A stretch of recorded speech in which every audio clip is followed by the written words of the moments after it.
Hola, bienvenidos al tercer capítulo del curso de hacking ético de novato experto en HackTheBox. Ya saben que estamos haciendo un curso donde en cada capítulo realizamos una máquina y estaremos yendo desde las máquinas de dificultad easy hasta la dificultad máxima en HackTheBox, donde en cada máquina estaremos explicando una herramienta o una técnica. En el día de hoy realizaremos la máquina 2 Millions, una máquina retirada de dificultad fácil, en un sistema operativo Linux, y donde vamos a aprender las siguientes habilidades.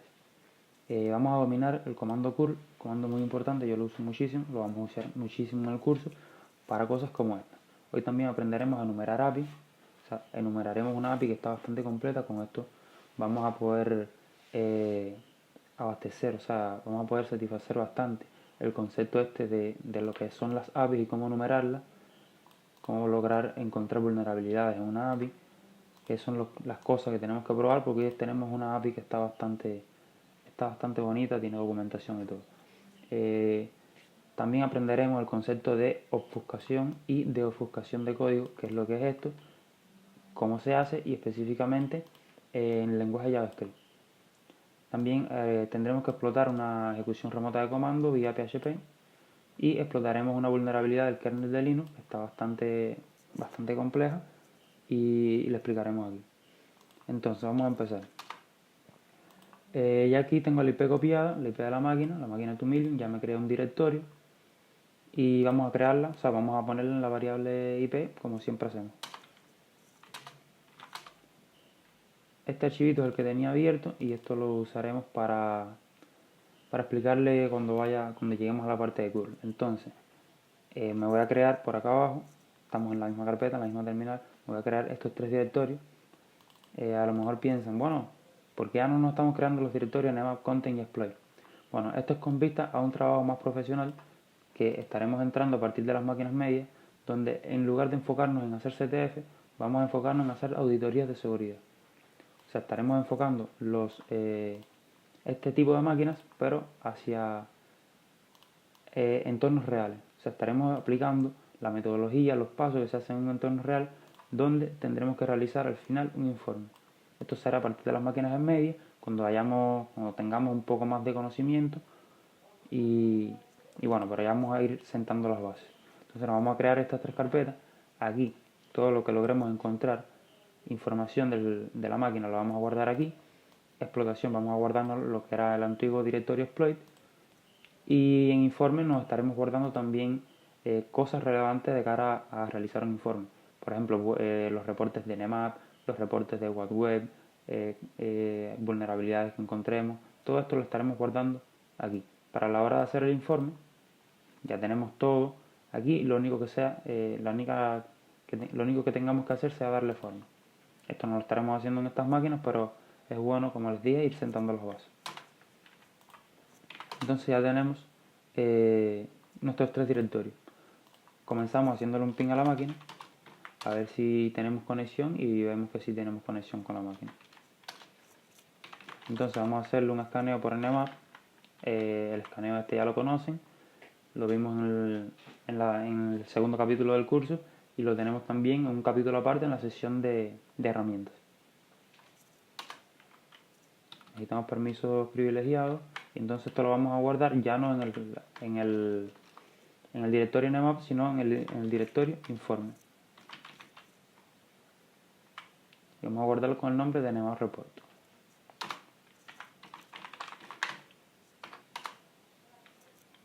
Ojo. Entonces necesitamos máximos privilegios de esto porque estamos utilizando el parámetro "-ss". Si utilizáramos el parámetro "-st", no necesitáramos correrlo como superusuario. Aquí ya nos descubre puerto 22 y puerto 80. Vamos a dejar que termine a ver si nos descubre algún otro puerto. Vemos un puerto 80. Esto es, bueno, ya ha terminado. SSH y HTTP. Vemos aquí un TTL63. Esto nos indica que es una máquina Linux. Las máquinas Windows suelen tener el TTL168 y en cuanto a Linux y Mac suelen tener el TTL de 64. El TTL es el tiempo de vida de los paquetes. O sea, cuando tú envías un paquete en una red, tiene un tiempo de vida. El tiempo de vida son la cantidad de saltos que realiza. Saltos me refiero a router por los que pasa, por ejemplo. Si aquí este es el ejemplo más claro, estamos utilizando una VPN, él en lugar de llegar directamente a la máquina que estamos auditando, o sea, la máquina 2 Million, es la de esta IP, en lugar de llegar directamente y conservar su TTL exacto, pasa por un nodo intermedio, que es la VPN de HardDevox, y por eso llega con 63. Entonces, cada vez que él haga un salto, o sea, cada vez que pase por un nodo, él reduce el TTL. Y si llega a cero, ese paquete se pierde. ¿Para qué se hace esto? Para que un paquete no esté infinitamente dando vueltas por ahí por la red. Entonces, como les dije, 64 Linux Mac, 128 Windows. Esto se puede modificar, pero normalmente no se modifica. Entonces tenemos esto, ya sabemos que tenemos un puerto SSH y HTTP. Lo que necesitamos es conocer las versiones y los servicios o sea, las versiones y los... Sí, bueno, y los servicios, porque estos son, sabemos que es SSH y HTTP, pero no sabemos qué servicio es el que está corriendo, si es OpenSSH, si es algún otro servidor de SSH, HTTP no sabemos si es un Apache, si es un Engine, si es cualquier otra cosa. Entonces para eso, con Nmap, con este escaneo, vamos a identificar estas cosas. Esto lo vamos a guardar también en la carpeta de informes. Y igualmente, si desean profundizar más en este escaneo, pueden ver el video de Nmap o pueden ver la máquina 2. Obviamente nos descubre los mismos dos puertos abiertos. Aquí, que podíamos haber especificado, que queríamos solamente escanear estos dos puertos.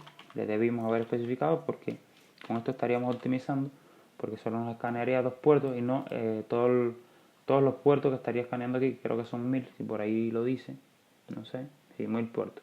Está escaneando 1000 puertos y con esto le decimos que escanee solo dos, porque ya con el primer escaneo detectamos que solo hay dos puertos abiertos. Entonces no tiene sentido volver a escanear 1000 puertos. Pero bueno, ya aquí los ha escaneado todos y está iniciando los scripts de reconocimiento y este tipo de cosas.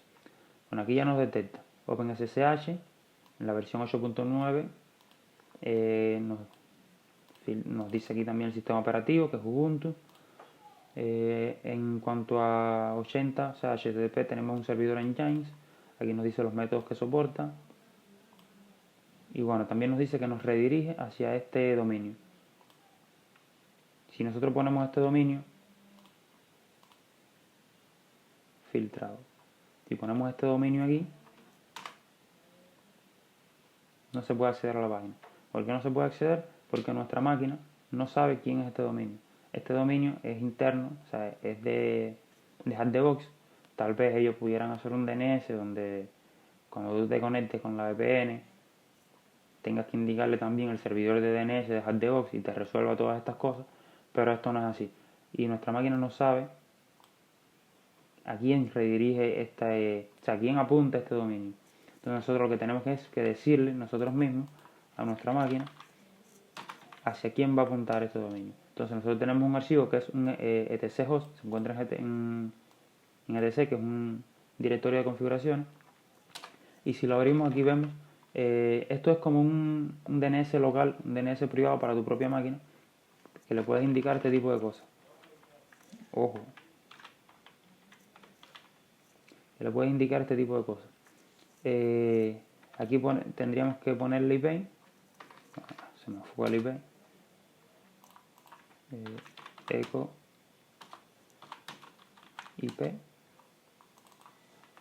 La IP y el dominio. 2million.htb. Con esto le estamos diciendo que este dominio apunta a esta dirección IP. Entonces, cuando guardemos, si recargamos la página, vean que ya nos resuelve correctamente hacia la página. Bueno, ya tenemos la web. ¿Qué teníamos que hacer antes de entrar a la web? Identificar las tecnologías. Esto yo lo hice así porque es para... Esto lo vamos a guardar en informe. Informe. Technologies. Este aquí lo puse mal. Technologies. Yo próximamente, para el próximo vídeo ya voy a tener un alias configurado con esto, pero bueno, para que ustedes también lo hagan. Incluso lo vamos a hacer ahora mismo. Vamos a abrirnos nuestra ZSH RC.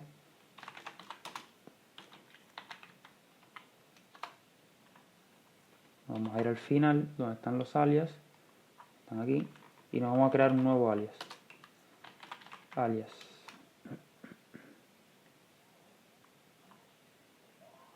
Y vamos a poner esto.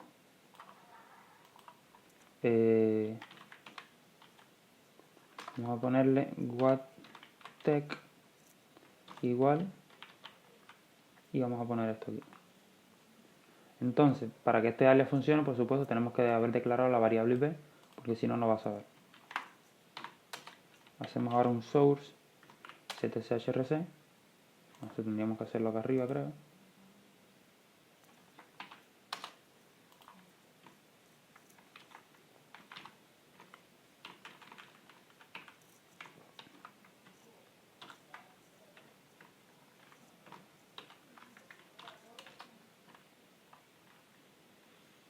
Y si ahora ponemos wattech,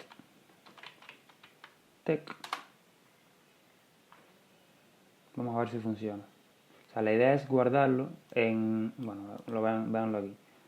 O sea, la idea es que lo vamos a guardar en el directorio informe, en un archivo que se va a llamar technologies, y vamos a leer ese archivo. O sea, nos lo va a mostrar por aquí. Si vamos al directorio technologies, o sea, al directorio informe, tenemos aquí technologies y podemos leerlo también. Entonces, para que también de cara al informe, esto se nos quede guardado. Bueno, entonces vamos a volver a leerlo, que no lo leí. A ver qué tenemos por aquí. Tenemos el servidor Engine, lo mismo que nos dijo Nmap, que nos redirige a esto. Y esto también nos lo dijo Nmap. También tenemos aquí por aquí PHP SysID. Esto es una cookie que trae por defecto PHP. Ya sabemos que está programado por detrás en PHP. Esto también nos sirve para saber a qué nos estamos enfrentando. Lo mismo en Engines y no mucho más. Entonces ya podemos venir aquí a la web y empezar a enumerar cosas. Aquí tenemos una página que es temática HackTheBox. 2million.htb es el dominio. Esto nos lleva aquí al home. Esto no nos lleva a ningún lado. O sea, si ven aquí abajo a la izquierda, les dice hacia dónde redirige cada enlace. O sea, estos son enlaces, deben ser etiquetas A.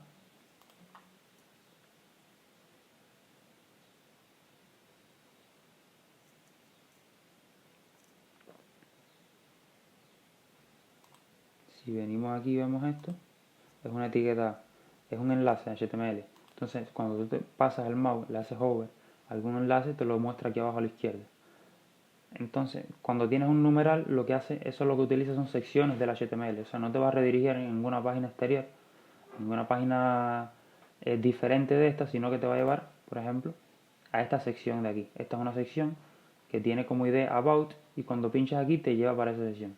Por eso esto no nos interesa por ahora. Estamos viendo si hay algún otro... O sea, todo esto tiene numerales excepto este. Es la única nueva URL que hay. Vamos a abrirlo por aquí para mirarlo ahorita. Si empezamos a mirar aquí tenemos un About. Esto se debería leerlo porque a lo mejor no, nos muestra información. Aquí el FAQ, no sé qué es esto, también más información. Join, aquí tenemos otro botón, que ese también nos lleva hacia otro lado, nos lleva a un barra invite, vamos a abrirlo también por ahí. Enroll your company, esto tampoco nos lleva a ningún lado. Esto no es nada. Y bueno, estos son los, o sea, nos lleva a Facebook de verdad, esto no tiene nada que ver con la máquina. Pero bueno, ya tenemos dos nuevas rutas, sin tener que hacer fuzzing, sin tener que hacer fuzzing de directorio. Tenemos dos nuevas rutas, tenemos un login.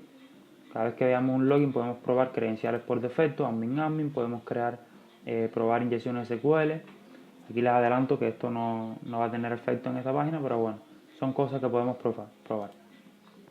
Y aquí tenemos, tenemos aquí algo para introducir un código de invitación y aquí probamos cualquier cosa para ver qué solicitud se está haciendo por detrás. Tengo la cámara está lentísima, o sea, tengo el rendimiento de la PC y en lento, pero bueno, vamos a ver si podemos terminar bien el video. Entonces vamos a ver, si nos vamos aquí a red, vamos a ver si podemos interceptar la petición que se está realizando. Aquí vemos que se hace una petición a verify. O sea, vean, esto es lo que les digo. Aquí tenemos una API, es lo que vamos a estar haciendo hoy, vamos a enumerar esta API. Entonces, aquí se hizo una petición por método post hacia esta ruta, se llama API versión 1, esto hubo 1 que es la primera versión de la API. A lo mejor hay otras versiones por ahí que tienen vulnerabilidades en caso de que esta no la tenga y están públicas también. Entonces tenemos esta ruta, vamos a ver qué es lo que se está pasando. Y se está pasando como datos de formulario este es el payload, la carga útil, como dice aquí. Entonces la respuesta fue esto. O sea, 0, este es el código de estado, success 0, esto es que fue negativo, o sea, no tuvo éxito la petición. Y como mensaje de error te dice que el código de invitación es inválido. Entonces otra cosa que podemos ver es esto, como cuando hicimos la solicitud, nos salió aquí una ventana. Esta ventana significa, esto se llama desde el JavaScript, o sea, desde el JavaScript del navegador. Si vemos aquí en la consola también tenemos cosas, por ejemplo tenemos esto, un frontend.min.js. Entonces, como vimos que se estaba llamando desde el navegador, podemos ver desde dónde se llama esa función. Aquí si ponemos iniciador, vemos este mismo archivo y vemos este que está aquí que dice invite en la línea 33. O sea, este me imagino que llama a una función que está aquí y aquí es donde se ejecuta la función. Vamos a ver si podemos, esta página creo que no la podemos abrir directamente. Y aquí tenemos un archivo JS que dice inviteapi.min.js.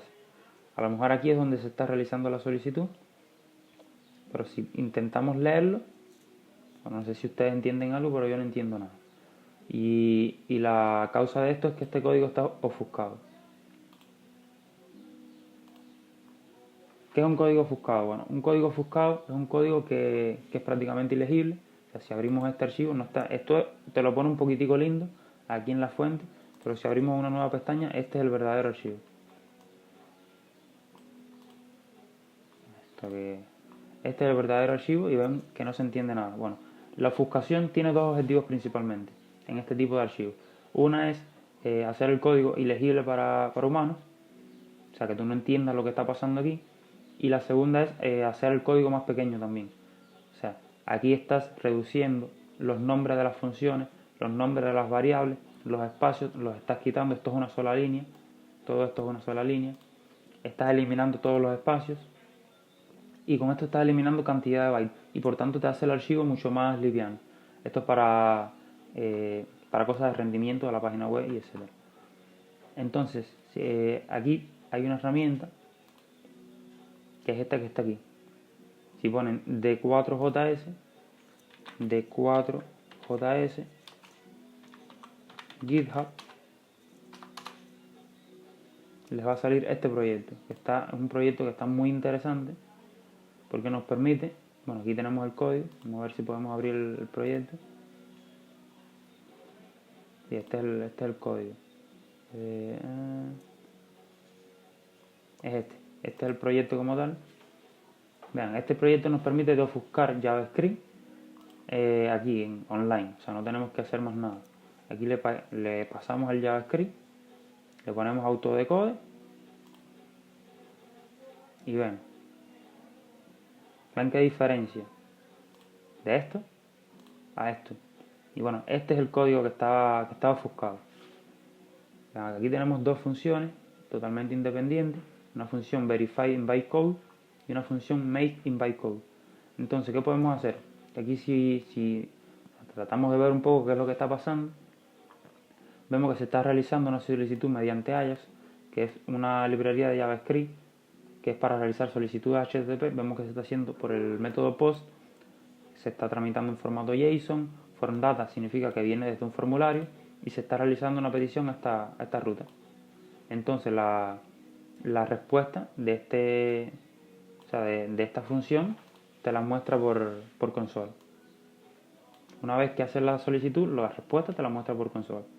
Entonces esto recibe un código y el código se ve que es lo que manda, porque aquí declara una variable form data y es la que envía por, o sea, aquí el código. O sea, en el código declara una variable, es un objeto JSON form data, donde la variable code vale el código que le pasaron por ahí. Entonces, si nosotros aquí tratamos de invocar esta función,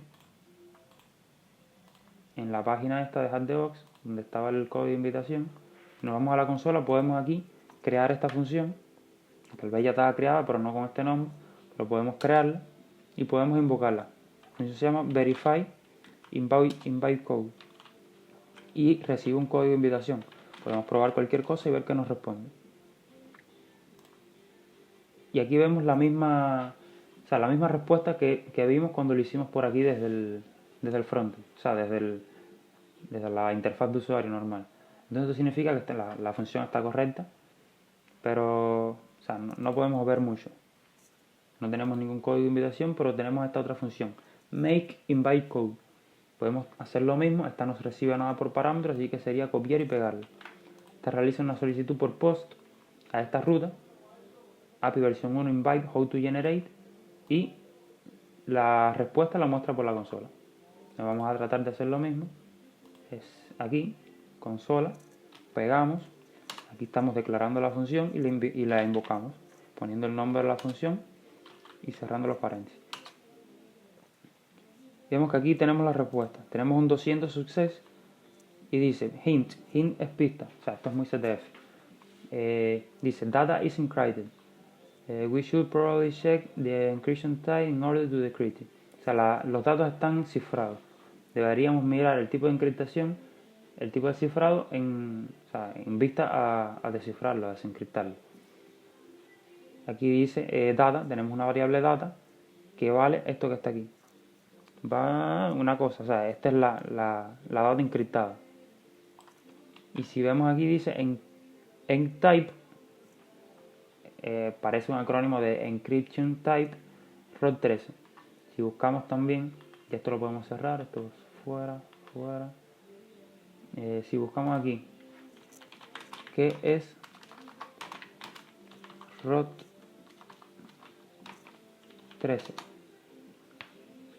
ROT13 es un sencillo cifrado César, utilizado para ocultar un texto sustituyendo cada letra por la letra que está 13 posiciones por delante en el alfabeto.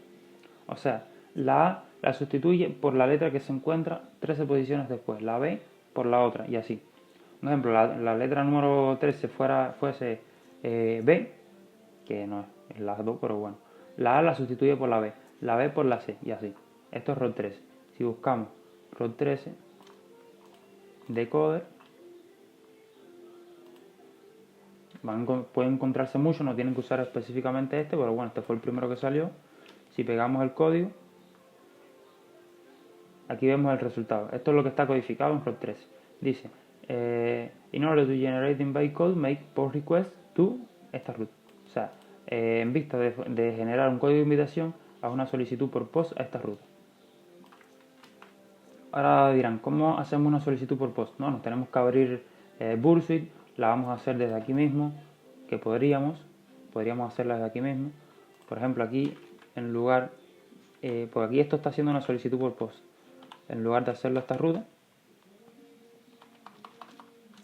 podemos pegar esta nueva ruta y volver a invocar la función make invite code y ver qué nos devuelve. Tenemos aquí un 200 success y tenemos un código de invitación. Format encode, o sea, está codificado. El que tiene algún poquito de experiencia con el básico de criptografía sabe que esto es base 64 o por lo menos base 64, 65, 86, es alguna base 32, porque vemos el tipo de caracteres, vemos que termina con un igual y es un formato bastante fácil de identificar. Pero bueno, esto lo podemos hacer también desde consola. O sea, aquí es donde entra curl. Curl es una herramienta de consola para realizar solicitudes HTTP que podemos utilizar en este caso. Por ejemplo, si le decimos curl -x post la URL, o sea, porque estaríamos -x, con -x le indicamos el método que vamos a utilizar. Entonces la ruta sería esta. Control C. Sería 2 million, http 2 million.http barra sin la barra API generate. Entonces, estaríamos haciendo una solicitud por post a esta ruta. A ver qué nos devuelve. Dice missing bueno, http barra.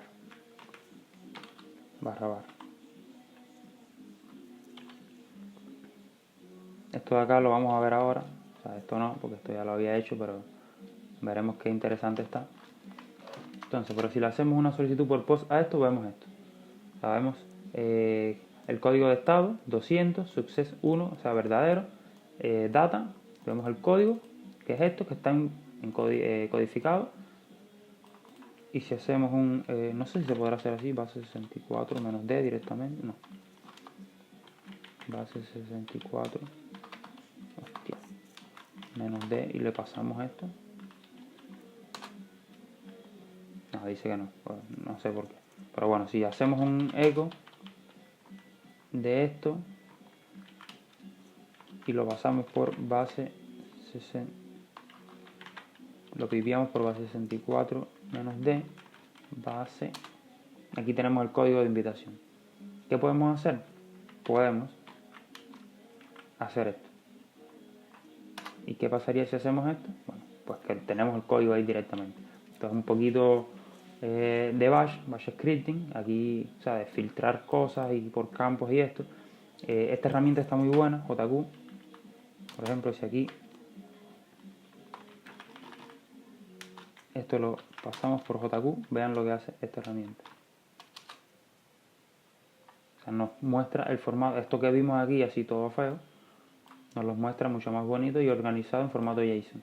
Esto, aquí tenemos poquitos datos, o sea, es pequeño, pero si fuera algo mucho más grande, o sea, nos va a salir algo de este tamaño en JSON y no vamos a poder entenderlo.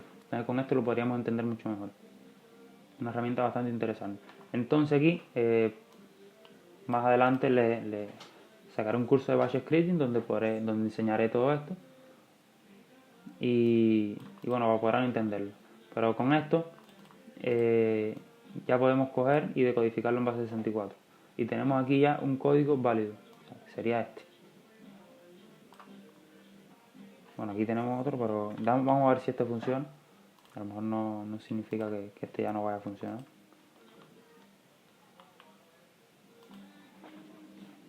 Y vemos que ya es un código válido. Ahorita nos puso que era un código inválido. Esto lo pudimos también verificar desde aquí mismo, desde curl. V1, donde que teníamos una ruta que era, creo que era code verify. Eso lo teníamos, bueno, lo teníamos por ahí, pero bueno. Desde aquí, desde curl también, en caso de que fuera esta ruta, verify, le podríamos decir -d y le pasábamos los datos. Tendríamos también que indicarle con el parámetro -h el content type. No se preocupen por esto, ahora les voy a explicar en profundidad. Content type, application, JSON, no sé si esta ruta sea válida, pero déjenme ver. No, se ve que no es válido. Aparte puse el content type mal, pero bueno. El caso es que también podría hacerse así. Entonces, vamos a abrirnos esto con Nano para explicar en profundidad lo que es curl. Entonces, curl ya dijimos que es una herramienta, ya vimos lo que se puede hacer con ella, pero tenemos aquí varias opciones que podemos utilizar, con qué utilizar curl.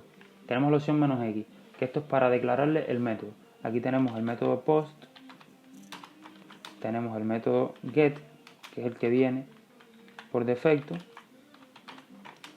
tenemos el método head, que se utiliza para ver las cabeceras. O sea, si tú solamente quieres ver la cabecera de la respuesta, le pones el método head. En método head también puedes poner -head, sin poner -x head, y también head.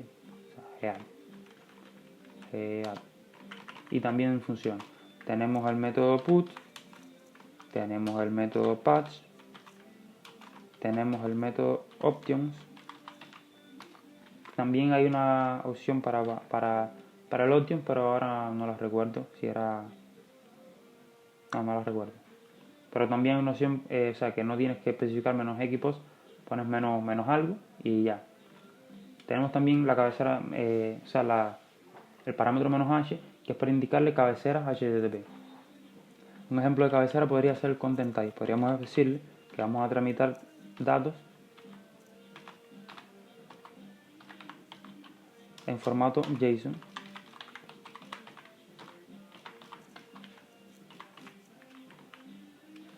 En formato JSON podemos ponerle multipart form data, que sería para los datos de formulario. Podríamos ponerle images JPG, podríamos ponerle text plain. Esos son tipos de content type que existen. Pero también podríamos decirle, por ejemplo, podríamos pasarle las cookies desde aquí.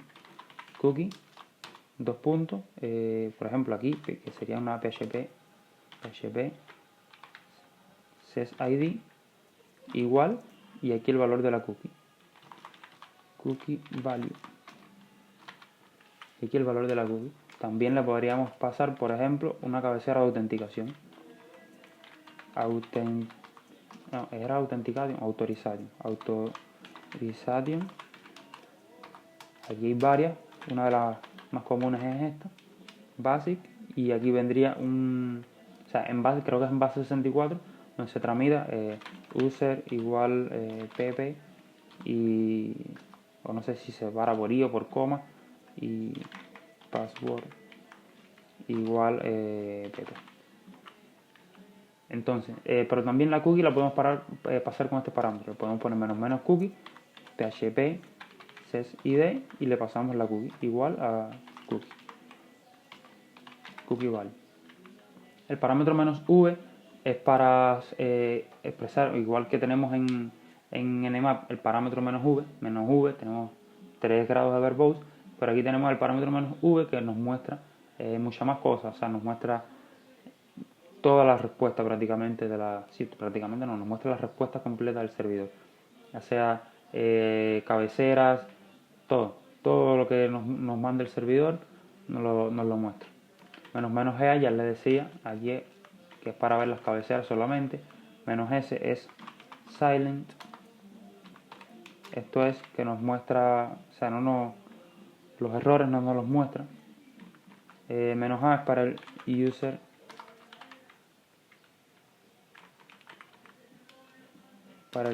agent. Esto lo vamos a utilizar en alguna máquina cuando expliquemos log poisoning, que es una forma de ejecución remota de comandos vía PHP. Y entonces vamos a ver esto es una cabecera también, vamos a verla en profundidad. El user agent es lo que se tramita, esto es lo que está diciendo es desde dónde tú estás accediendo. Por ejemplo, si el navegador también manda algunos datos sobre tu equipo, o sea, sobre el sistema operativo y tal. -o es para redirigir el output hacia un archivo. Redirigir hacia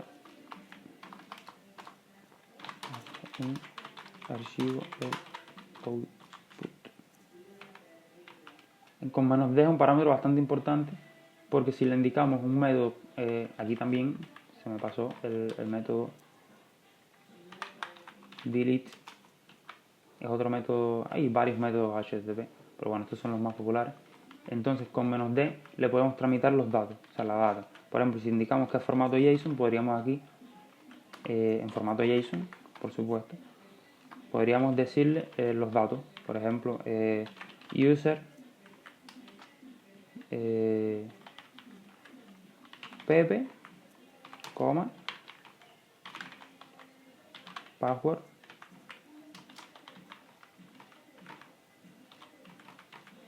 pp, y una música por detrás espectacular. Si están aburridos se ponen a bailar en el medio del vídeo. Con "-k también es un parámetro que vamos a estar utilizando, porque esto es para, o sea, no es lo más seguro, pero en algunas máquinas estas sí podemos utilizarlo. Ignorar el certificado SSL. Ustedes se preguntarán, ¿para qué quiero ignorar el certificado SSL? Esto no es algo peligroso.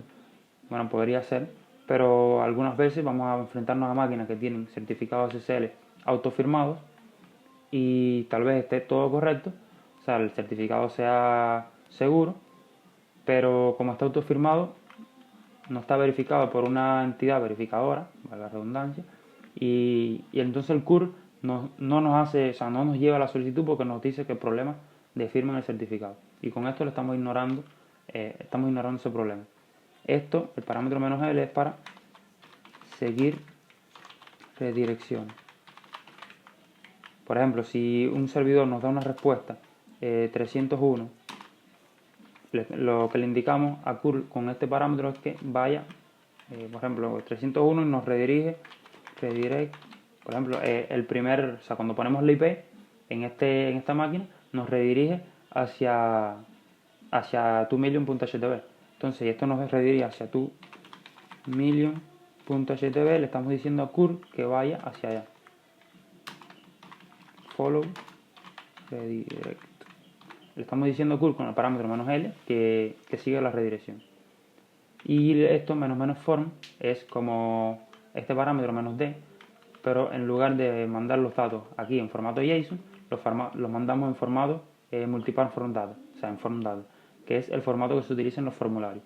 Esto puede ser, como ejemplo, si un servidor está esperando datos en JSON y está configurado especialmente para JSON, pero también hace algún tipo de tratamiento o hace algo con los datos en form data, pero no al mismo nivel que lo hace en JSON, a lo mejor se salta validaciones y podemos cambiar el tipo de content type y pasar los datos por otro content type y tal vez así podamos pasarlo, o sea, lo que queremos bypassear. Por ejemplo, un tipo de dato, queremos subir una imagen y tal vez por JSON está validando bien que el formato de la imagen, pero por multiparm data no. Entonces esto nos sirve para eso. Y además también puede que algún servidor esté solamente acepte datos en multiparm data y no le podamos pasar datos en JSON. Tengamos que utilizar esto. Aquí vemos que clave, archivo no, sería clave valor. Clave valor, igual que sería como esto. Y bueno, estos serían los parámetros más importantes de curl, los que más vamos a utilizar, y los que más vamos a utilizar son estos que están aquí. Vamos a utilizar estos tres, vamos a utilizar este, o sea, estos tres y este van a ser los que más vamos a estar utilizando. Entonces, este archivo luego se lo voy a compartir, por si quieren tenerlo, se lo voy a compartir en mi GitHub, que es daimar03. Este es mi GitHub, por si quieren luego acceder a este archivo.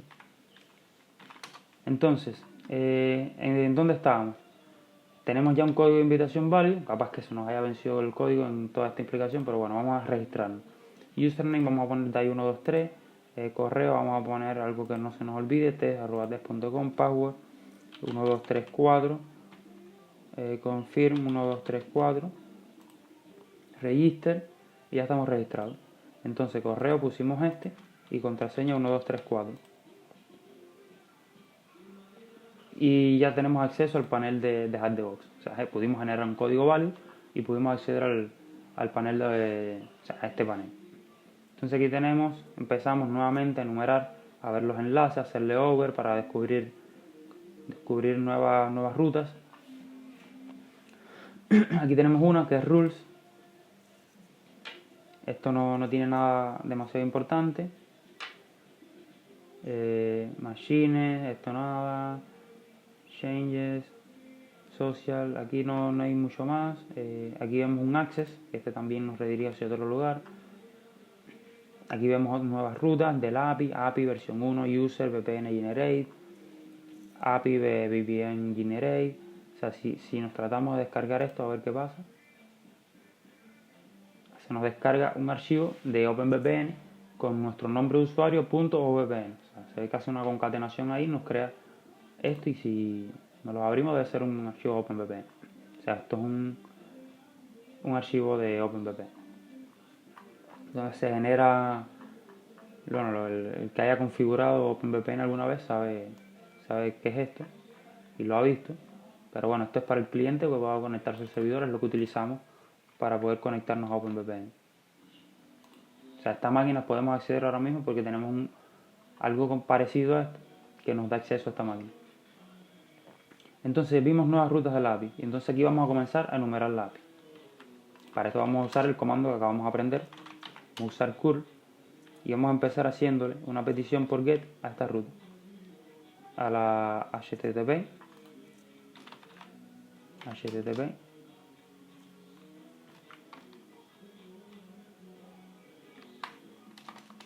Vamos a hacerle primeramente a 2 million http barra API, a ver qué nos encontramos. O sea, bueno, no sé si saben lo que es una API, voy a explicarles primero. Una API, vamos a ver en Google qué nos dice. Vamos a cerrar ya esto, vamos a cerrar esto. Esto no debí cerrarlo. Vamos a autenticarnos de nuevo. 1, 2, 3, 4. Esto aquí sí lo puedo cerrar ya. Login. Ok. Entonces, ¿qué es una API? En español, le pongo que es una API, respondo en español. API. Application Programming Interface. O sea, una interfaz de programación de aplicación. Es un conjunto de definiciones y protocolos que permite a software diferentes, a componentes de diferentes software, comunicarse con el otro. Actúa como un contrato entre dos aplicaciones. Define cómo ellas interactúan interactúan en las solicitudes y las respuestas. Estoy seguro que no entendieron nada, pero bueno, vamos a explicarlo ahora con mis palabras. Nosotros podemos tener, por ejemplo, tenemos una web y tenemos un servidor SQL. ¿De qué nos sirve tener una web y un servidor SQL? Bueno, la idea de esto es que haya algo en el medio que cuando los datos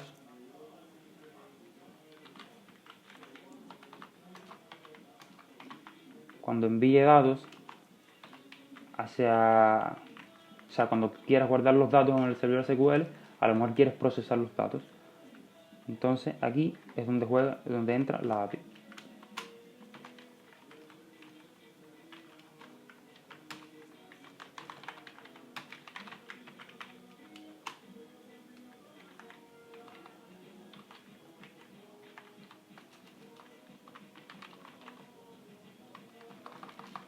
Escribirlo todo en español, al final estamos poniendo unas cosas en español y otras en inglés. Datos procesados. Entonces esto sí lo voy a dejar en inglés. Tenemos una web que mediante un formulario recoge datos. Estos datos los envía a un software, o sea, algo que está escuchando en algún puerto, o sea, es un servicio, una API es un servicio, y esta API es la que se encarga de procesar todos estos datos. O sea, aquí es donde se encuentra la lógica del negocio, y los datos ya procesados es donde o sea, ella decide qué hacer con esos datos. En este caso lo podemos guardar en una base de datos SQL. Entonces la idea de la API es que, o sea, por ejemplo, tenemos dos aplicaciones diferentes, tenemos una web y un servidor SQL, y mediante la API se están comunicando. ¿Por qué? Porque la web no habla SQL y SQL no habla HTTP. Entonces tiene que haber algo en el medio para procesar los datos y comunicar, o sea, es una puerta de enlace entre estas dos aplicaciones. Y para esto son las APIs. Puedo poner muchos más ejemplos. Pues, por ejemplo, o sea, no necesariamente tenemos que guardar los datos, podemos también devolverlos. Por ejemplo, tenemos una aplicación que lo que hace es hacer cálculos. Entonces tenemos la web, pero son cálculos muy pesados que no queremos hacerlo directamente en el cliente, o sea, en el JavaScript. Queremos hacerlo en un backend, queremos hacerlo en el servidor. Entonces aquí tendríamos una API que lo que haría sería coger los datos en un formulario, la web le envía los datos a la API procesa los datos o hace los cálculos y le devuelve los datos a la web, y la web se los muestra al cliente. Entonces esto es otro tipo de API, ¿ven? O sea, aquí no estamos cogiendo los datos y enviándoselo a otras personas, o sea, a otro servidor, a otro lugar, a otra aplicación, sino que estamos tratando los datos y devolviéndoselos al propio servidor web. Entonces la API podemos definirla como una aplicación intermedia para poder procesar datos. En mi opinión es esto. O sea, así es como yo lo entendí. Yo he programado API y es básicamente esto. Si aquí le hacemos una solicitud a esto, no nos responde.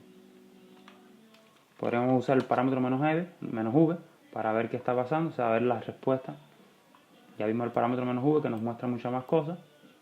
Y aquí vemos que nos está dando una cookie. O sea, nos está otorgando una cookie. Esta cookie obviamente no está autenticada. Y para esto, o sea, nosotros estamos haciendo una solicitud a una ruta que tal vez necesitamos autenticación para poder acceder. Entonces, nosotros ya estamos autenticados y la autenticación en los servidores se valida a través de las cookies. Normalmente. Puede haber sus excepciones, pero en su mayoría se valida a través de las cookies. Por ejemplo, si nosotros nos copiamos esta cookie, podemos con el parámetro "-cookie", que lo aprendimos ya, decirle que php sesID va a ser igual a esto. ¿Por qué ponemos esto de php sesID? Porque es clave valor. O sea, el nombre de la cookie y el valor de la cookie. Y vamos a ver qué pasa ahora. O sea, si esto... Y ven, vamos a quitarle el "-v" para no ver todo lo de arriba. Vean que ya tenemos una respuesta del servidor. Tenemos esto. Esto es JSON. Si queremos verlo un poquitico más bonito, tenemos el parámetro, o sea, la herramienta JQ. Esto para instalarlo, sudo apt install JQ. Y vean, aquí vemos, esto es la documentación de la API. O sea, aquí tenemos la API cuando tú haces una petición. Si no te devuelve no es una ruta que te devuelve datos como tal, si está bien documentada, lo que te dice es cómo utilizarlo. Entonces aquí te dice, o sea, en /API te está diciendo dónde se encuentra la versión 1 de la API.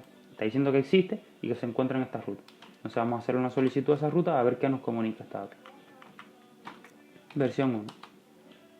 Y bien, aquí tenemos mucho más cosas. Vamos a cerrar esto por acá abajo. Y aquí sí tenemos la documentación de la versión 1 de la API. La documentación es, como les decía, cómo utilizar la API. Por ejemplo, aquí vemos que tenemos user, tenemos admin. O sea, tenemos dos tipos de usuarios. El usuario que supongo que es no privilegiado, y el usuario administrador, que supongo que tenga otros privilegios. Tenemos rutas para un usuario común y rutas para un usuario administrador. Y también nos indica los métodos por los que debemos acceder a estas rutas. Por ejemplo, nos dice que por el método get podemos acceder a todas estas rutas. Versión 1, que es la ruta de listas, es esto donde estamos ahora. Esto que ya lo vimos ahorita, how to generate, que era nos decía cómo generar el código de invitación. O sea, todo esto, esta no la vimos, estas sí las vimos ahorita, en la parte esta de access. En esta parte de aquí, vimos que teníamos esto, que es download, aquí es regenerate y este es generate. Veanla aquí, generate, regenerate y download. Esta es la que no hemos visto, podemos probar. Nos dice que chequea si un usuario, o sea, valida si un usuario está autenticado. Podemos hacer una solicitud a esta ruta y ver qué nos devuelve. Por ejemplo, para ver si nosotros estamos autenticados. User out nos debería volver true porque, bueno, logged in true. Y vemos un parámetro que es isAdmin. O sea, este parámetro tal vez si logramos manipularlo, podemos elevar nuestros privilegios. Entonces, a lo mejor aquí no lo contempla, pero a lo mejor esto acepta una solicitud por post que podemos poner este parámetro en true. Dice, tal vez me preguntan, ¿no? ¿Y cómo tú sabes eso? Yo no lo sé, yo lo estoy infiriendo porque aquí la idea es probarlo absolutamente todo. Cuando tú vas a enumerar una API tienes que generar errores, tienes que ver cómo responde ante distintos tipos de cosas. Esto se llama fuzzing, que es probar, enviarle datos aleatorios de todo tipo de cosas para ver cómo el servidor responde. Entonces una de las cosas que podríamos hacer es cambiar el método. O sea, hacerle solicitudes por distintos métodos y ver cómo reacciona. Entonces aquí podríamos decirle que le vamos a hacer una solicitud por post a esta ruta y le vamos a pasar como datos -d. Vamos a pasarle esto mismo.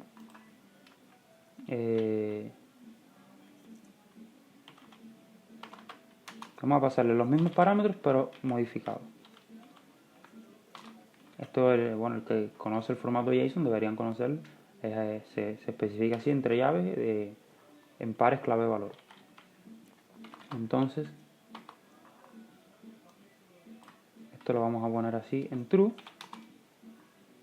el username vamos a ponerlo el mismo. Y isAdmin vamos a ponerlo donde está. O sea, aquí esto no los deja ver, pero aquí vamos a poner isAdmin en 1. A ver qué nos devuelve. Y bueno, no nos ha devuelto nada. Si volvemos a hacer esta petición, vamos a ver si ha cambiado el valor de isAdmin. Y vemos que no. Vemos que no. O sea, seguimos siendo usuarios no privilegiados. Por lo tanto, vamos a seguir investigando. Ya vemos que aquí hemos visto todo esto para registrarnos. Vamos a ver entonces si podemos hacer solicitudes a las rutas de admin. Porque, por ejemplo, esto chequea si un usuario está autenticado, si un usuario es administrador. O sea, si chequea si un usuario es administrador, supongo que usuarios no administradores pueden hacer las solicitudes. Porque si solamente puede hacer un usuario administrador, entonces que ella es administrador, ¿qué sentido tiene chequear si es administrador o no? Entonces vamos a hacer una solicitud a esta ruta, que sería admin out. Admin out. Y vemos un mensaje que dice false, o sea que no somos administradores. Entonces vamos a probar esta ruta, a ver si podemos hacer solicitudes a esta. A admin VPN generate. Aquí podemos generar un VPN para un usuario específico. O sea, a lo mejor podemos generarnos una VPN nosotros mismos, a lo mejor podemos modificar los valores. A lo mejor nos pide el nivel de privilegio, no sé, el nivel de... A lo mejor tenemos un plan de pago, un VIP, que tenemos más privilegios y podemos escalar mediante esto. Entonces vamos a hacer una solicitud por post a esta ruta. Menos x post a admin VPN generate. VPN generate. A ver qué nos responde. Y no nos responde nada. Esto seguramente es porque no somos administradores. Como mismo nos hacía ahorita, que cuando no estábamos logueados, la API no nos devolvía nada. A lo mejor aquí, como no somos administradores, la API también no nos devuelve nada. Nos vamos a probar el otro, o sea, esto que es put, que es setting update user setting. O sea, el administrador puede cambiar las configuraciones de usuario.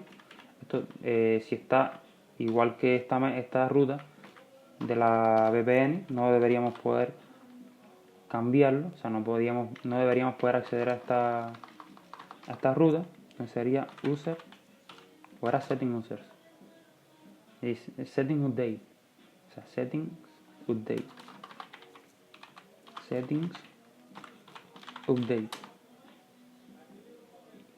y bueno, esta sí nos responde. O sea, podemos hacer solicitudes a esta ruta y nos dice invalid content type. O sea, nos está diciendo que es porque si estamos haciendo solicitudes por put, se los comenté ahorita, tenemos que indicarle que el content type es application JSON. Entonces, con "-h" podemos indicarle una cabecera, content type application JSON, y a ver qué nos responde. Y bueno, le gustó esto y nos dice ahora, nos da otro error, que falta missing parameter email. O sea, falta el parámetro email. Entonces, si estamos haciendo solicitud por put, le estamos diciendo que le vamos a pasar datos en formato JSON, pero no le estamos pasando nada. O sea, nos faltan los datos. ¿Y cómo le pasamos los datos? Con "-d", como les indiqué ahorita. Nos dice que nos falta el parámetro email, así que vamos a mandarle un parámetro email con un valor. Vamos a mandárselo vacío, a ver qué nos dice. Nos dice que falta el parámetro isAdmin. O sea, le gustó esto, pero nos falta otro parámetro isAdmin. Se ve que, o sea, podemos cambiar el valor de isAdmin, porque si falta el parámetro isAdmin, lo que vamos a es, o sea, el método put normalmente es para actualizar valores en un objeto. Entonces, si le vamos a pasar el parámetro isAdmin, debe ser que lo podemos cambiar. Entonces vamos a probar, en lugar de indicar el usuario vacío, vamos a indicarle aquí, vamos a ponerle true, y vamos a ponerle aquí nuestro correo, que era test@test.com, y a ver qué pasa. Dice la variable isAdmin necesita ser 1 o 0. Entonces ustedes saben que cuando se trata de valores booleanos, el 0 sería falso y el 1 sería verdadero. ¿Y ven? ID 15, usuario, mi nombre de usuario, el que inscribimos, y submin 1. Vamos a probar a hacerle a barra out. O sea, recuerdan que esta ruta comprobaba si éramos administradores. Mensaje true. Ahorita nos había puesto false porque no éramos administradores. Y se ve que que tenemos aquí una vulnerabilidad que nos permite elevar nuestros privilegios en el sistema. Vamos a ver ahora con estos privilegios de administrador si podemos acceder a esta ruta de ahorita, que era esta, Generate VPN, y ahora sí nos responde. O sea, ahora somos administrador y sí nos responde, si podemos acceder a esta ruta, nos dice lo mismo que nos dijo la otra ruta, que nos falta el content type.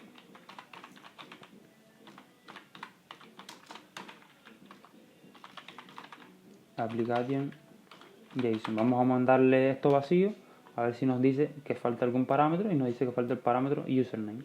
Vamos a generar una VPN para un nombre de usuario. Que no sé si recuerdan, ahorita cuando nos descargamos la VPN, a ver si veo aquí las descargas. Bueno, vamos a volver a descargárnosla, Connection Pack. Vean que nos descarga una VPN con nuestro nombre de usuario.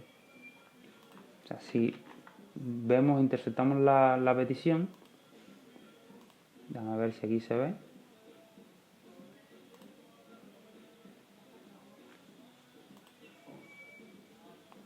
Aquí parece que no se puede ver la petición. Vamos a ver si desde aquí, desde la consola, podemos verla.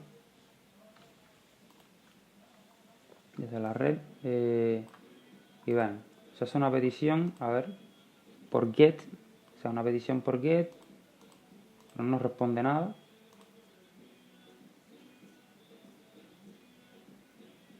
Aquí no podemos ver como tal la petición por post que se realiza para... ¿Dónde estará?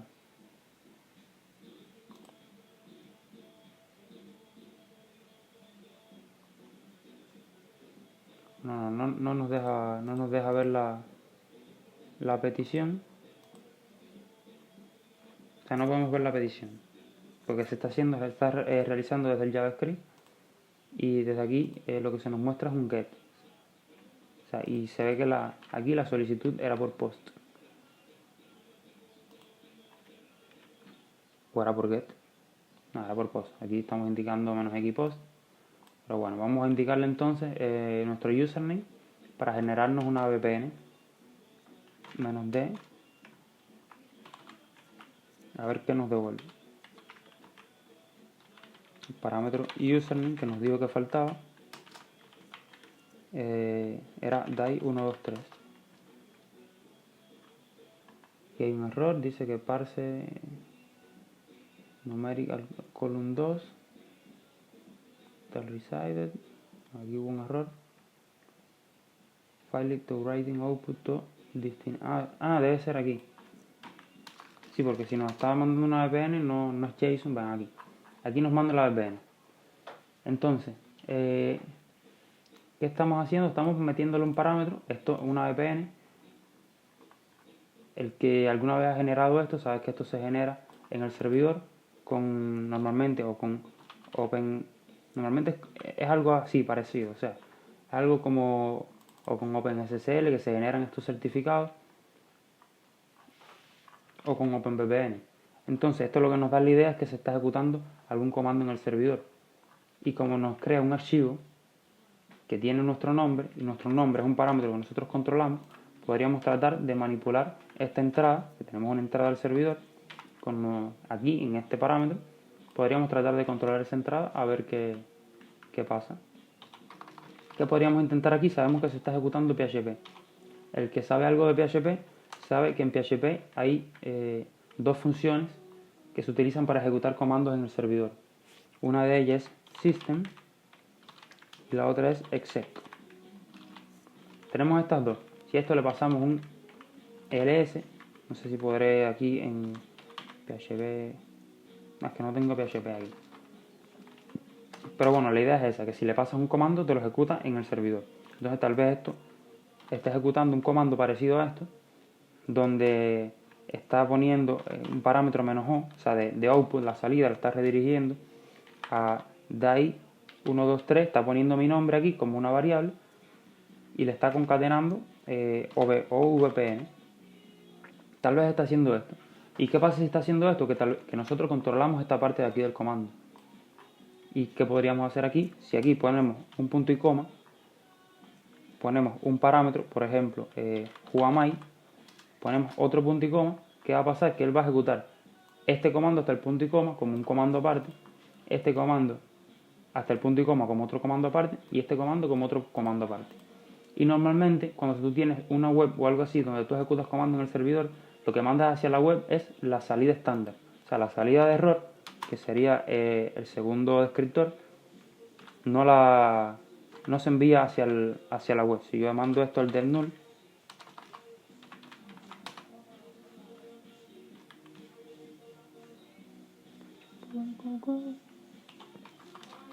bueno, a lo mejor el ID es salida de error, vamos a ver. Bueno, es que el "-o" no le gusta. El "-o" ese no existe, pero a lo mejor hay un parámetro que es equivalente. Y ven, se ejecutó el primer comando, se ejecutó correctamente. Se ejecutó el segundo. DAI, Jugamai, yo soy DAI, o sea, y pudimos ejecutar este comando y a lo mejor esto, o sea, vamos a probar de nuevo lo de la redirección al del null.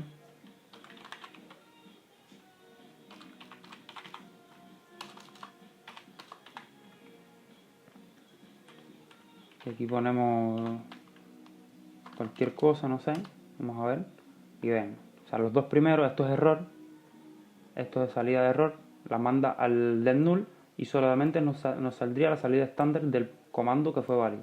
Entonces, si esto está haciendo eso, solamente nos saldría aquí el comando válido, que sería el comando que nosotros pongamos aquí, por ejemplo. Si ponemos aquí jugamai, punto y coma,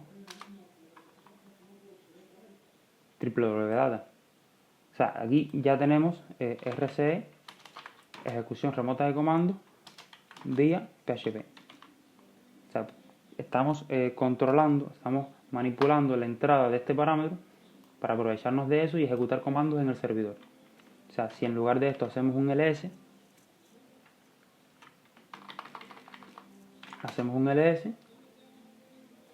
vemos aquí cosas. Aquí podemos enumerar, podemos tratar de leer este archivo database.php que tal vez contenga credenciales. Cat database.php.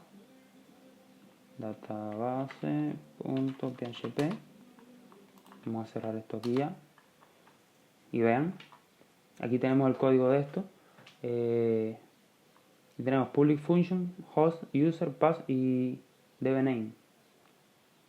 O sea, esto probablemente, o sea, porque aquí no vemos la definición de esto, probablemente se esté cargando desde variables de entorno. Y tal vez tengamos aquí un usuario y una contraseña válido, que podríamos probar si se reutiliza por SSH. ¿Qué son esto de las variables de entorno?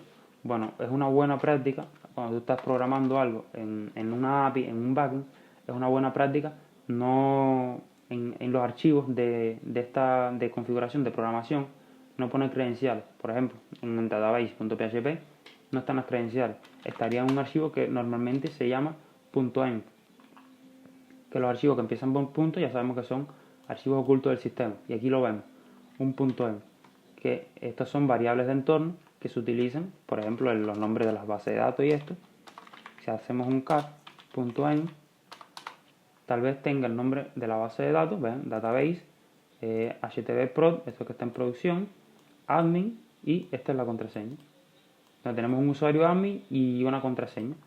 Podemos mirar si este usuario admin existe en el sistema. Podríamos hacer un cat del etc passwd y filtrar por -i por sh. A ver si este comando tan largo no funciona y vean si no funciona. O sea, tenemos todos estos que terminen en bash son usuarios del sistema. Tenemos www.data, tenemos root y tenemos un usuario admin. Y tenemos credenciales aquí de un usuario admin que son para la base de datos, pero a lo mejor utilizan la base de datos las mismas credenciales que en SSH. Si hacemos SSH admin @htb era 2million.htb, vamos a ver si esta credencial funciona aquí.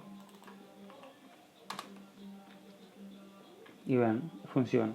Aquí se está, esto es también una mala práctica, la reutilización de contraseñas, y nos aprovechamos de esto para entrar en el sistema. Se ve que somos admin y ya estamos en la máquina. Si hacemos un cat etc, está bastante lento esto. Hostname, vemos que estamos en la máquina 2 million. Hacemos un IPA, vemos que nuestra IP es esta, o sea, la 21, que es la máquina a la que estábamos atacando. Entonces, si hacemos un ls del directorio home, podríamos ver qué otros usuarios hay. Esto lo puse ahí separado, home, y se ve que yo soy el único usuario. ls, aquí tenemos user.txt, que debe ser la flag de usuario, o sea, la flag de usuario no privilegiado.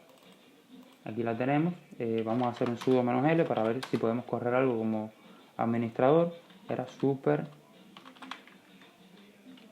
duper password 123.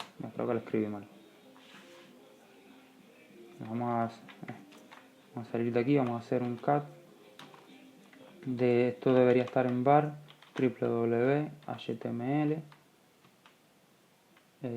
Bueno, aquí mismo está el .end y super duper pass. Entonces vamos a hacer un sudo -l. Esto ya son técnicas de escalada de privilegios que estaremos viendo más adelante en el curso.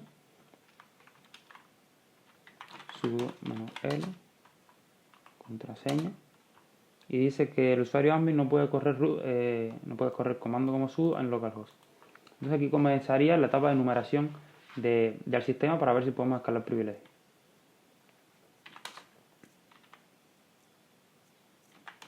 Vamos a la raíz. Aquí lo primero sería filtrar por binarios que contengan el permiso subid.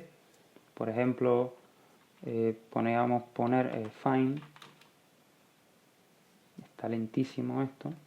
Find desde la raíz, o sea, en todo el sistema queremos buscar binarios. -perm, -u igual a s, -type f, y los errores los mandamos al dev null. Dev null. Y vemos aquí unos cuantos archivos que pudiéramos filtrar.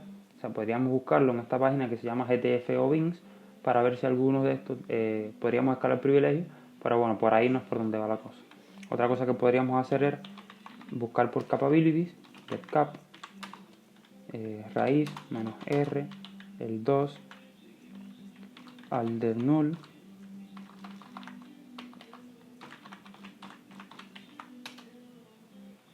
y aquí nos filtra, o sea, nos muestra todas las capabilities, son parciales el SUID. Nos podríamos aprovechar si hubiesen binarios vulnerables con capability, pero tampoco lo hay. Entonces, ¿qué podemos hacer? Empezar a mirar en todos los directorios estos que son... Hay directorios aquí donde pueden, por ejemplo, el directorio tmp tenemos todos permisos. Podríamos usar algún script de numeración como limpeas, como enum for Linux, Linux enum creo que es, pcpy, podríamos utilizarlo.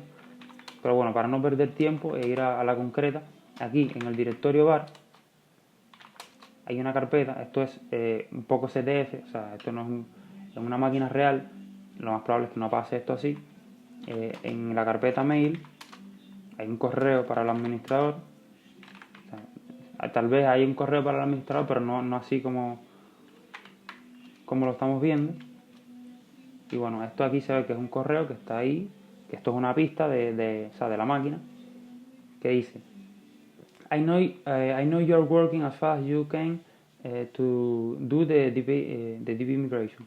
While we are partially done, you can also upgrade the OS on our OS host. O sea, sé que estás trabajando tan rápido como puedes en la migración de la base de datos. Mientras estamos parcialmente caídos, podrías trabajar en la actualización de nuestro sistema operativo. Ha habido serias vulnerabilidades del Linux de kernel este año y una de ellas es esta, Overlay File System Fuzzy. Si buscamos en Google sobre esto, específicamente sobre esta vulnerabilidad, por ejemplo sube, vamos a ver esto que es.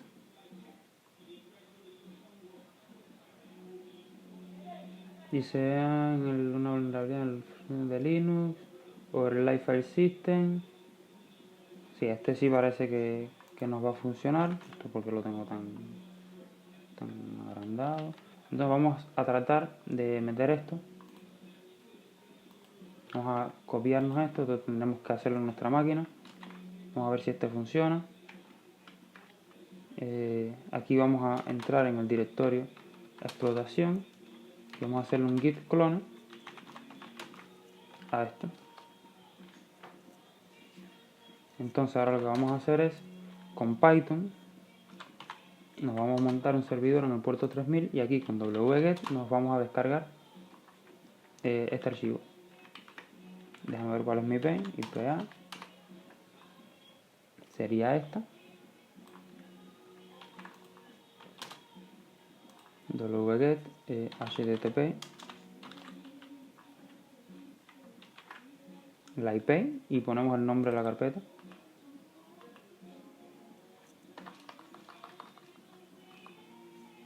Ya está aquí.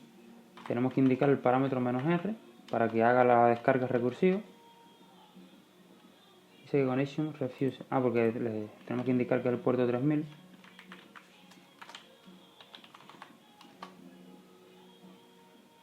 Y ella la está descargando. Vean cómo se va descargando todos los archivos. Y bueno, cuando termine lo tendremos. Otra cosa que podríamos haber hecho es comprimirlo. Pero bueno, ya así funciona. ls y tenemos esto. Entonces vamos a meternos aquí.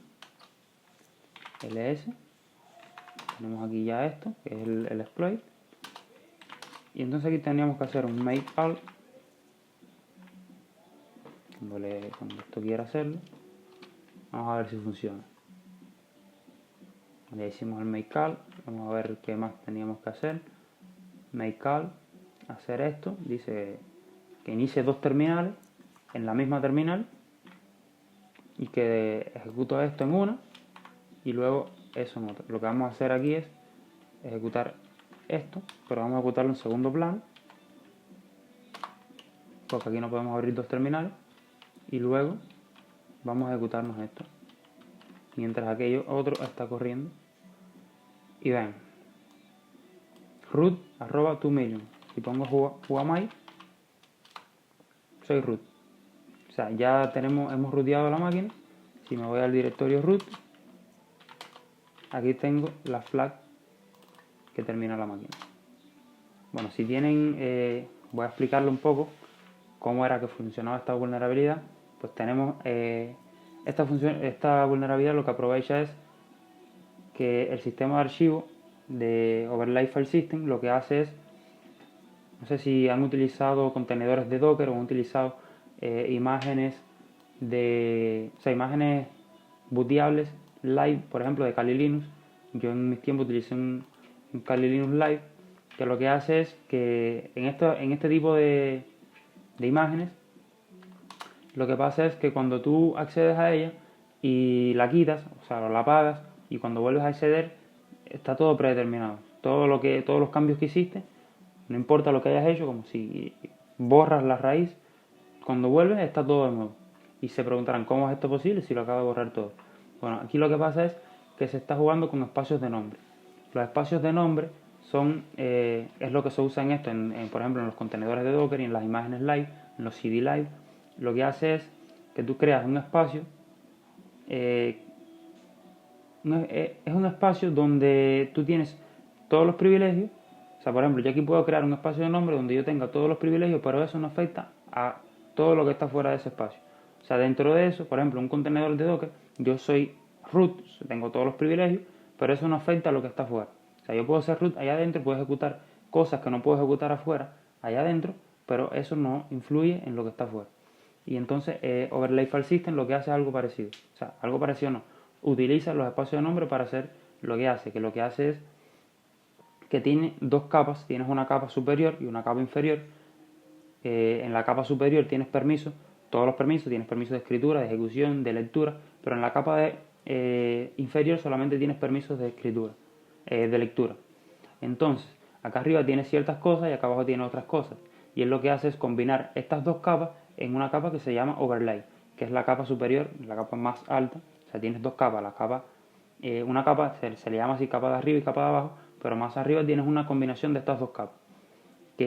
Entonces lo que haces es que cuando quieres, por ejemplo, acceder a algo que está en la capa inferior, que es de solo lectura, lo subes hacia esta capa y ahí arriba es donde lo modificas.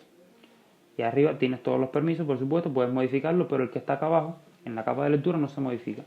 Entonces, para explotar esta vulnerabilidad y poder hacerte root, esto lo que se hace es que aquí se crea este exploit, lo que hace es crear un espacio de nombre donde él es root, puedes luego crear estos tres para hacer una montura de tipo overlay, crear los tres directorios, crear la capa baja, la capa media y el overlay, y entonces en la capa baja vas a tener por ejemplo una bash con permiso subid. Luego cuando te la copias a la capa intermedia, o sea la capa alta, cuando estás hablando de las dos capas, porque en la capa máxima es el overlay, pero cuando te la copias a esta capa máxima, a esta capa media, la vulnerabilidad que pasa aquí es que no valida este overlay en estas versiones, o sea, en estos kernels no validaba los permisos correctamente y los copiaba, o sea, cuando tú copiabas iba con los permisos de la capa de arriba. Por ejemplo, tú podrías crear un archivo arriba, etc shadow, otorgarle todos los permisos porque esa capa es tuya, o sea, tú la controlas, tienes todos los permisos, y cuando tú te copiabas el etc shadow de la capa de abajo que no tienes permiso para la capa de arriba, adquiría los permisos de la capa de arriba. Y por ejemplo, si te copiabas una bash donde en la capa de arriba tenías el permiso subid y te la ejecutabas, pues seguías teniendo el permiso subid y podrías hacerte root. Y eso es lo que se hace aquí. O sea, se le otorga ese permiso en la capa alta y cuando se copia se hace como un mapeo y se logra ejecutar esto, y a nivel de sistema pues logra hacerte root. Eso fue lo que yo entendí. Sé que es un poco complicado, pero bueno, si quieren pueden investigar sobre el tema, que está bastante interesante. Pueden buscar más sobre esta vulnerabilidad. Pues si ponen Fuse Overlay File System Vulnerability, van a lograr encontrar bastante documentación y está bastante interesante. Y bueno, hasta aquí es el vídeo de hoy. Espero que hayan aprendido las habilidades fundamentales, que eran aprender a utilizar curl y aprender a enumerar APIs. Y ya pronto tendremos un nuevo vídeo.